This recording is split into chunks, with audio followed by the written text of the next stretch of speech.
చాలా బాగుంది సినిమా. మీకు అదే ఇప్పుడు రామ్ చరణ్ మనం రంగస్థలంలో ఎలా చూసామో ఒక క్యారెక్టర్గా, సేమ్ ఈ సినిమాలో కూడా మీకు పెద్ద అనే క్యారెక్టరే కనబడుతుంది. The variation of Ram Charan 3 shades ఎలా ఉన్నది అనేది, తను ఎలా క్రికెటర్ నుంచి ట్రాన్స్ఫర్మేషన్ అయ్యాడు, పహల్వాన్ నుంచి మళ్ళీ పహల్వాన్ నుంచి రన్నర్గా ఎలా అయ్యాడో, చాలా ఎమోషనల్ మూవీ, ఇన్స్పిరేషనల్ మూవీ అనమాట. ఇలాంటి సినిమాలు తెలుగులో రావాలి బాగా. సూపర్. మీరు కావాలంటే పహల్వాన్ ట్రాన్స్ఫర్మేషన్ ఉంటుంది, అసలు కుర్చీలో ఉంటుంది ఎండ ఇదాకా, చాలా బాగుంది. చాలా బాగా హ్యాండిల్ చేశాడు. దానికి ఉన్న స్టార్డమ్ని చాలా బాగా యూజ్ చేసుకున్నాడు. అది మనకి కనబడుతుంది కూడా.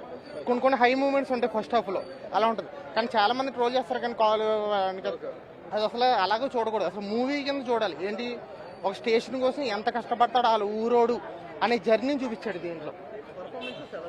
చాలా బాగున్నాయి. జగపతి గారు పర్ఫార్మెన్స్ చాలా బాగుంది. సోల్ ఆఫ్ ది మూవీ అంటే జగపతి బాబు గారు. ఎమోషనల్, హై ఎమోషనల్గా ఉంటుంది అనమాట.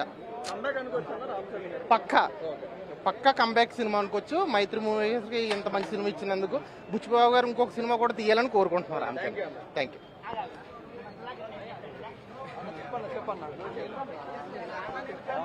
Super super super. జై బుచ్చిబాబు. ఇప్పుడు వరకు చెప్పి 3 బాగున్నాయి. 3 గేమ్స్ ఉన్నాయి. 3 గేమ్స్ సూపర్. జగపతి బాబు గారు మెయిన్ క్యారెక్టర్, ఇన్స్పిరేషన్ క్యారెక్టర్. యాక్చువల్గా మీర్జాపూర్ మొన్న క్యారెక్టర్ ఎలా ఉంది, అసలు ఇందులో ఎలా ప్రజెంట్ చేశారు బుచ్చిబాబు గారు? అంటే మాకు ఆల్రెడీ బాగా చేశారు. మీరు చెప్పండి ఎలా ఉంది? మాకు ఆల్రెడీ